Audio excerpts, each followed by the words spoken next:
All right, so judging from the title, you have an idea of what we're talking about today. And this is pretty much a follow up to a thread of videos that I started a while ago. We've been playing off this particular thread in a number of directions, but it goes back to our first discussion of force projection in detail, and that's the video did Leia know Luke was a force projection, and that's pretty much been a foundation for a lot of videos that we've had lately, right? And I'm very proud of that video. As you recall, talked about force projection probably as tediously and methodically and comprehensively as you're going to get in just about any video, okay? And I made a follow-up video to that called something to the effect of what exactly was the point of Luke's distraction, in which I talked about his whole strategy of using force projection in the first place, what he hoped to accomplish, what was the point of the distraction, just how effective was it as a distraction. And if you saw that video, I invite you to go back and see that, because that's a very important video too. And if you saw that video, I really broke that whole question down very precisely. I took time stamps. I calculated the time that he was there, how much time he was in the headquarters, how much time he talked to Leia, how much time he spent walking out the door, how much time he spent on the battlefield, how much time he was talking to Kylo Ren. They was fighting. I took all those times out. I wrote down all them times, made all the calculations, just to, how long they was watching him before they left, and to make a determination just how much time he bought them. You know what I'm saying? And at the end of the day, it turned out to be, several minutes. I'm not going to give all the details of that video. Go watch that video. But the upshot of all that is that he bought them 3 or 4 minutes time, at great expense, mind you. I mean, the guy died, right? So his strategy for using the force projection was to buy them several minutes of time so that they could ostensibly escape. Mind you, there's no clear way to escape at the time. There was no clear known way to escape at the time. But his strategy was to buy them, quote unquote, some time to escape from an unknown exit and also lose his life. So the question is, just how good of a strategy was that? Especially considering that he lost his life. Now, we could get into a debate as to whether that was intentional or was a miscalculation, or whether he, died of exhaustion, or whether he was, that was part of his intention all along, or he kind of anticipated. That's a whole nother story. But the upshot of it, if you're going to look at the cost-benefit analysis of it, he bought them some extra minutes, on the order of minutes, and lost his life in the process. And I'm gonna argue, that wasn't the most effective use of a force projection. If you have that skill in your toolbox, right? Now, so from that point of view, I'm a little, I felt it was kind of questionable for that to be a strategy, or the most effective use of force projection, right? So from that point of view alone, you could say, wow, that was like really a pretty poor trade-off for him to lose his life just to have bought them a few more minutes. Luke Skywalker dying just to buy them a few more minutes. And we'd much rather have a live Luke Skywalker than a deceased Luke Skywalker, right? Now, someone's going to make the argument, yeah, but he might be more powerful and stronger as a Force ghost than he was like. Okay, that's a whole nother argument. You know, we're that's now just pure speculation, right? You know, we don't know what's going to happen there, but all things been equal, you'd much rather that Luke was around than not around, because when he's alive in the mortal, he can train people, he can give more advice, he's more reliably around, not just popping up here and there. We know he has, from what is known about the Force right now, the extent of his toolbox is a lot greater when he's alive than when he's dead. That's from what we know right now. So I mean, you'd much rather have a live Master Skywalker than a deceased Luke Skywalker. So if there was a strategy that could keep him alive using the Force projection, that certainly would be preferred. All right. But that said, let's presume, because someone's going to say, yeah, but no matter what he did, the fact that he used Force projection from Octo, he was, whether he used it to do that, he used it to do something else, it was probably going to use about the same energy, and he was still probably going to die. So that's really a runoff as to if you come up with another strategy, you have to figure he was probably going to die in some other strategy too. So that's a draw. You know what I'm saying? Even if you had some better strategy, just about any strategy that you're going to come up with, he was probably going to die anyway, because it probably was going to use about the same energy. You know what I'm saying? So I don't see where you're making a point. Okay, so my biggest issue is not necessarily that his strategy led to his death. And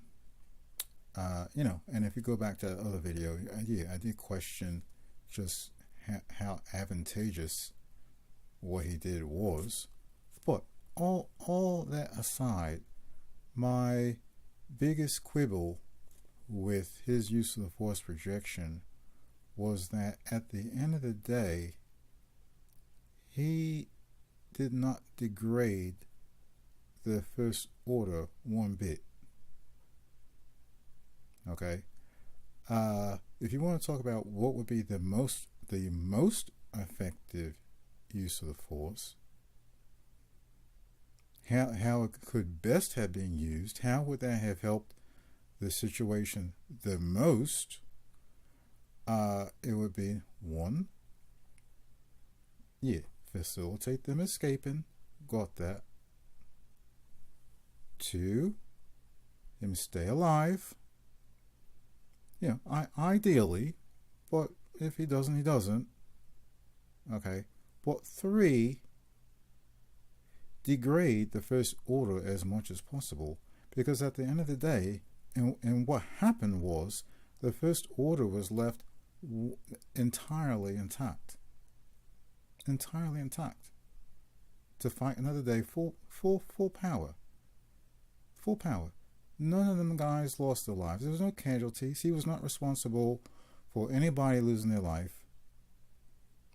Now you're going to say, well, there were a bunch of TIE fighters that they got picked off by skim speeder people, and Rey shot down some time. Okay, that's them. But Luke Skywalker was not responsible for anybody dying. He did not cause any casualties on their part. They're at full force as far as their personnel is concerned. All right. Second, all their hardware was left intact. There's no degradation of their hardware, their firmware, their artillery, their hard pieces, their, all that, the Million Death Star, untouched, on them AT-ATs, untouched, Kylo Ren's ship, untouched, all those set pieces, completely untouched. I mean, couldn't he? I mean, with his ingenuity, couldn't you not have devised some strategy using this very powerful tool, force projection? Couldn't you have devised some type of ruse or strategy whereby, okay, you help your friends escape. Okay, albeit you're gonna die. Okay, but if you're gonna die, could you not have at least taken some of them guys with you, or found a way to have some of their set pieces destroyed, their artillery destroyed, degrade them in some way? Wouldn't that have been ideal? Wouldn't that have been better than what happened, which was they were just entirely, their force was just entirely left intact. Everybody was alive, all their ships and walkers, all of it. Now they lost some TIE fighters, okay, minor. All their main hard pieces were left intact, right? So if we're just comparing strategies, I mean, the entry question here is, was that the most effective use of force projection? And my argument is that today is that, well, if there is a strategy, a use that also took down some of their personnel or hardware, how could you argue that wouldn't be better, right? So answering that question, I would say, no, I don't think it was the most effective use. I think there must be ways that he could have used force projection to degrade their position, their force, their resources in some way, and that would have been a better use if he had done that. All right, so that's where we are. So here's the big question. So how else could he have used force projection to also have degraded their people or their hardware, their artillery? How could he have used force projection to do that? Now, we are taking it for granted on face value that as a force projection, force projection cannot wield the force. I mean, that's where we are at as we speak. That is the state of force projectionhood, right? As we have found out, things can change as you move along in the franchise as far as what people with the force can do, what force ghosts can do, and possibly what force projections can do. But right now, the state of the art of force projection ship is that they can't wield the force, or the projection can't wield the force. So it's not like he could have, when he was out there, crumpled the legs of some AT-ATs and had them fall and make a domino effect where they just fall on top of each other, and he, force projection couldn't choke Kylo Ren while they were standing there and strangle him to death or something, or the force projection couldn't do any of that. So it's quite a little bit of it would require a lot of little thinking to figure. So what exactly could he have done to effectively, destroy some things there, cause a little havoc there? And because frankly, he's really basically a decoy, So how much can a decoy do to have them, destroy their own stuff? So let me give you my idea. Luke projects himself into Kylo Ren's spaceship, because that's basically kind of like the little command base for their little front line on their attack on the headquarters, right? He projects himself into the bridge, if you want to call it that, of Kylo Ren's ship, and we know that he can force project a lightsaber, right? He did that on the battlefield, so we know he can project that as well. I mean, it's not a functional lightsaber, obviously. It's a projected lightsaber, but he projects himself onto the bridge of Kylo Ren's ship, and either from behind or in front, he puts a lightsaber to Kylo Ren's throat. Doesn't touch it. Now you're gonna say, "Oh yeah, but he could tell that it's not giving off heat." But okay, let's just look beyond that. Either he's behind him or in front with a lightsaber to his throat, Kylo Ren's throat. Luke Skywalker holding a lightsaber to Kylo Ren's throat, and then they wonder, "How'd you get here?" Blah blah blah. And they just figured they would just figure he got there using the Force somehow. They're not going to figure it was a Force projection. And Kylo Ren obviously doesn't know nothing about Force projection, or he would have figured that out when he was actually down there. So let's just presume Kylo Ren has no clue about Force projections, so he's not any the wiser. Luke Skywalker is there, has a lightsaber to Kylo Ren's throat, and he tells Kylo Ren to order his men to fire upon the AT-ATs, either having his ship firing upon them, or him instructing one of the AT-ATs to fire on another AT-AT. And obviously Kylo Ren is going to say, I'm not going to do that. Obviously I'm not going to do that. Oh, I'll cut your head off. Oh, you're Luke Skywalker, you wouldn't do that.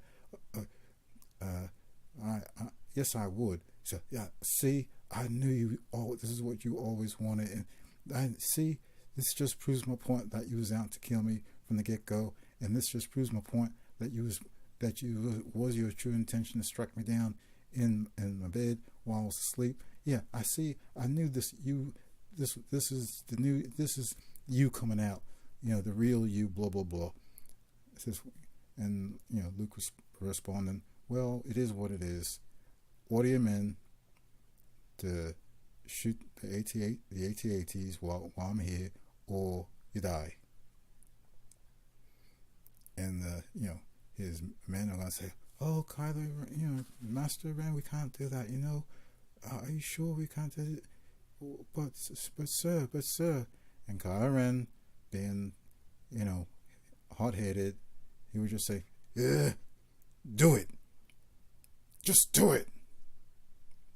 Right? And they, fire upon these, whatever. You could tell them to shoot at the mini Death Star, blow that up while he has the lightsaber to his throat, because they're none the wiser. And then after they've really just tore up nearly everything there, he exits says, "Well, that was sweet, that was cool. See you later, buddy. See you around." And then this, whatever little snarky, salty, then wisecracking thing he wants to say at the end. but he basically exits, vanishes, whatever, right? Meanwhile, he leaves all them set pieces decimated, right? That's the hat that I'm throwing in the ring. If any of you out there feel you have a better idea, then I'm more than happy to read what you guys can think of.